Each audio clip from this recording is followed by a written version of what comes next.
Ma femme était déterminée à avoir un enfant. Elle avait une bonne raison de vouloir un bébé, et elle a obtenu ce qu'elle voulait. Mais une odeur terrible se dégageait d'elle. Personne ne pouvait s'asseoir là où elle avait été. J'étais furieuse. Je me demandais ce qu'elle se faisait à elle-même. Elle n'avait jamais été comme ça auparavant. Chaque fois que je lui posais des questions, elle ne voulait rien me dire. Un jour, je l'ai prise sur le fait. Je l'ai beaucoup grondée. Je lui ai dit de ne plus jamais faire ça. C'est Cherk. Mais elle n'a pas écouté. Elle a continué pendant 9 mois. Quand notre bébé est né, le médecin a crié. J'ai compris que j'allais devoir me justifier devant le monde entier. Mon bébé ressemblait à un petit ami. Regardez la vidéo pour savoir ce qui s'est passé. Likez et abonnez-vous si vous êtes nouveau sur la chaîne. L'icône de la cloche nous permet de commencer. Je suis Ed, le plus jeune fils de ma famille. J'ai 4 frères plus âgés, tous mariés. Les 4 épouses de mes frères sont nos cousines. 2 sont du côté de notre oncle paternel et les 2 autres du côté de notre tante paternelle. J'ai rompu la tradition familiale en me mariant à l'extérieur parce que j'aimais profondément Elisa et que je voulais l'épouser. Dans notre famille,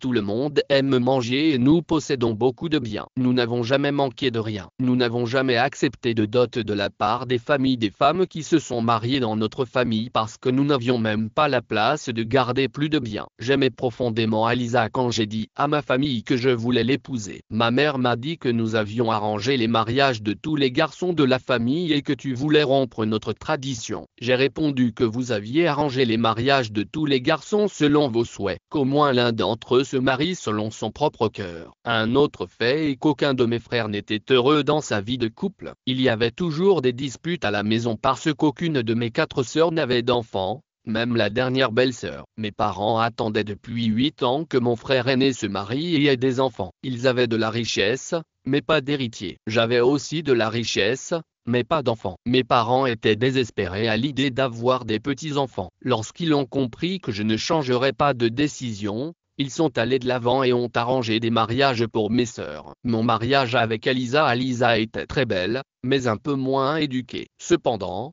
je n'ai jamais préféré les femmes trop éduquées. En outre, après le mariage, elles seraient restées à la maison. Nos femmes ne travaillaient jamais. Il n'était pas nécessaire de les employer. Quand Elisa est entrée dans ce foyer, elle a découvert qu'aucune de mes sœurs n'avait d'enfant. Elle a commencé à me dire chaque jour qu'Allah nous bénisse avec un enfant. Elle m'a également dit: aucun de tes frères n'a d'enfant. Votre famille ne me voit pas d'un bon œil parce que vous m'avez choisi pour vous marier. Mais si je peux leur donner un petit enfant avant tout le monde, mon respect dans cette maison augmentera considérablement. Je riais quand je l'entendais dire des choses aussi innocentes. Je lui disais: écoute, Elisa, les femmes, les hommes qui se marient par choix ne sont jamais favorisés par les membres de leur famille, même s'ils apportent beaucoup d'or. Il faut rester en bonne santé et traiter tout le monde aussi gentiment que possible. Nous verrons le reste plus tard. S'ils en viennent à vous maltraiter, nous nous séparerons. Combien cela peut-il coûter pour nous deux? Nous avons plusieurs maisons. Nous pourrions emménager dans n'importe laquelle d'entre elles. Elisa dit: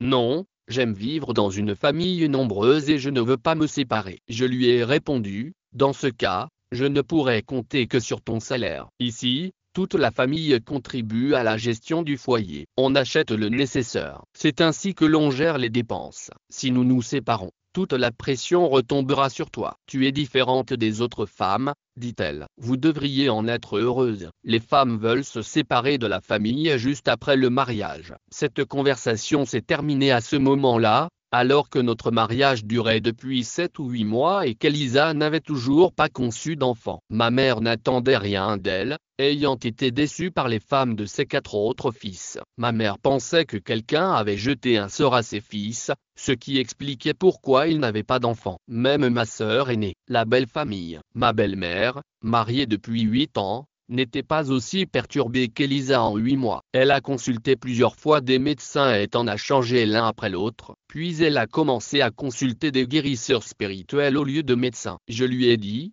écoutez, notre famille ne pratique pas le shirk, même dans une situation aussi grave. Ma mère ne l'a jamais envisagé. Elle dit seulement que quelqu'un a jeté un sort sur notre famille. Même mon père n'aime pas ces pensées. Il dit que la magie et les sorts n'existent pas. Arrêtez d'y penser. Tu vois, mère, Ne gâche pas ta foi quand il s'agit de ton beau-père. Tu dois savoir que je ne crois ni à la magie ni au sortilège. Alors, pourquoi as-tu commencé à rendre visite à ces guérisseurs spirituels? J'aurais pu empêcher Alisa de se livrer à de telles pratiques lorsqu'elle était chez nous, mais elle allait voir un guérisseur spirituel chez son père. Je l'ai découvert et lui ai interdit de continuer. Elle a arrêté un mois plus tard, lorsqu'elle a annoncé qu'elle était enceinte. Depuis qu'elle m'a annoncé la nouvelle, elle a commencé à prendre ses distances avec moi. J'ai pensé que le médecin lui avait peut-être conseillé de rester seule dans un premier temps, mais je n'y ai pas prêté attention. Lorsqu'elle a annoncé la nouvelle publiquement, j'ai eu l'impression qu'elle avait remporté la Coupe du Monde et que le monde entier lui rendait hommage. Mes parents ont été fous de joie en apprenant la nouvelle. Ma mère a immédiatement retiré 2 bracelets en or de son poignet et les a mis à ma femme. Les visages de mes autres sœurs et de mes beaux-parents ont pâli, pensant probablement que nous sommes dans cette maison depuis tant d'années et que notre belle-mère ne nous a jamais rien donné, rien. Cette fille vient à peine d'arriver, et a déjà apporté de bonnes nouvelles, et a reçu des bracelets en or de la belle-mère. Mes 4 autres. Ma femme était folle de joie, tandis que ma belle famille était visiblement bouleversée. J'étais heureux pour elle, et son bonheur m'a rendu heureuse aussi. La nouvelle était en effet joyeuse et n'avait rien de douloureux. Cependant, une semaine ou 2 plus tard, j'ai commencé à remarquer que ma femme dégageait une très mauvaise odeur. Cette odeur était si forte qu'il m'était insupportable de me tenir près d'elle. Chaque personne a sa propre odeur naturelle, qui n'est généralement pas perceptible si elle est propre. Cette odeur était épouvantable et je ne pouvais pas la tolérer. Je lui ai demandé ce qu'elle faisait depuis qu'elle avait annoncé sa grossesse.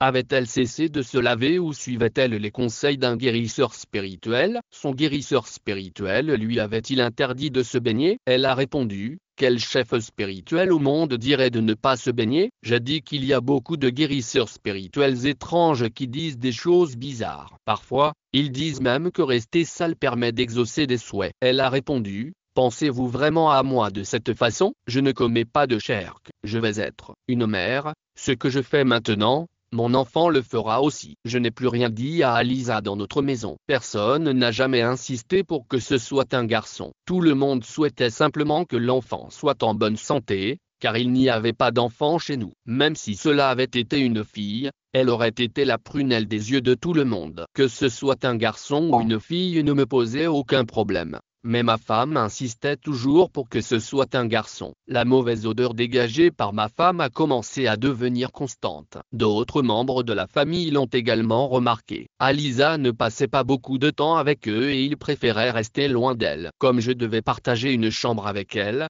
je lui ai dit de prendre une douche. Elle est allée se baigner, mais 5 minutes après son retour, la mauvaise odeur a recommencé. C'était une odeur si terrible qu'il n'y a pas de mots pour la décrire. Je pensais trouver une excuse pour quitter définitivement la maison lorsque j'ai ouvert l'armoire où je gardais de l'argent. J'ai constaté qu'il n'y avait plus rien. J'y avais laissé environ $1 et 1,5 lakh taka, dont j'avais besoin parce qu'il est essentiel d'avoir de l'argent liquide à la maison, même si nous utilisons normalement des cartes de crédit. J'ai demandé à Alisa: il y avait de l'argent dans l'armoire. Où est-il? Elle a répondu: j'avais besoin d'argent, alors je l'ai utilisé. J'ai demandé: pourquoi avais-tu besoin de 1,5 lakh taka? Alisa a répondu: pourquoi? Je voulais le dépenser, alors je l'ai fait. J'ai répondu: je ne vais pas tout justifier devant toi. J'ai acheté des choses pour le bébé. Je l'ai acheté et il va rester inutilisé. Nous avons une famille si nombreuse. Et puis, qu'est-ce que mes parents âgés ont d'autre à faire? Ils iraient faire des courses pour leur petit-fils avec leur propre argent. Pourquoi avez-vous gaspillé 1,5 million de taka qui n'était pas de l'argent de l'entreprise? Il s'agissait de mes économies personnelles provenant d'une prime que j'avais reçue. N'auriez-vous pas dû m'en informer avant de le prendre? Elle a rétorqué: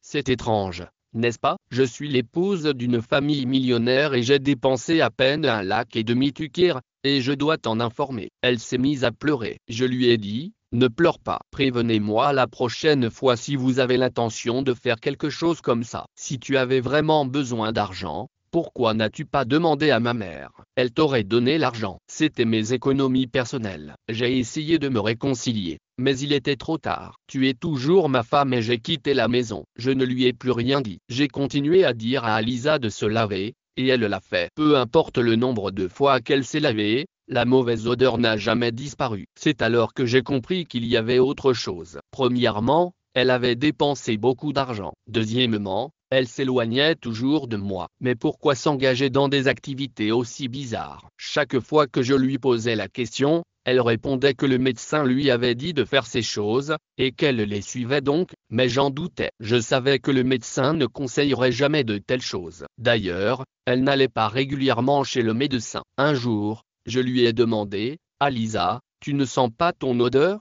Elle m'a répondu, « Non, je ne sens rien. Peut-être que c'est juste dans ta tête. » Dernièrement, quand je lui demandais de prendre une douche, elle se mettait très en colère contre moi. Elle m'a dit, « Tu n'arrêtes pas de dire ça et de m'humilier, mais qu'est-ce que je pouvais faire d'autre ?» L'odeur. C'était si intense que je devais continuer à lui dire, petit à petit, que peut-être l'odeur disparaissait ou peut-être que je m'habituais simplement à cette odeur affreuse. Je n'en suis pas sûr, mais c'était probablement au 7e ou 8e mois de grossesse. Elle s'était complètement éloignée de moi, et j'étais très contrarié par cette situation, si bien que je ne rentrais presque plus à la maison, mais elle ne semblait pas s'en soucier.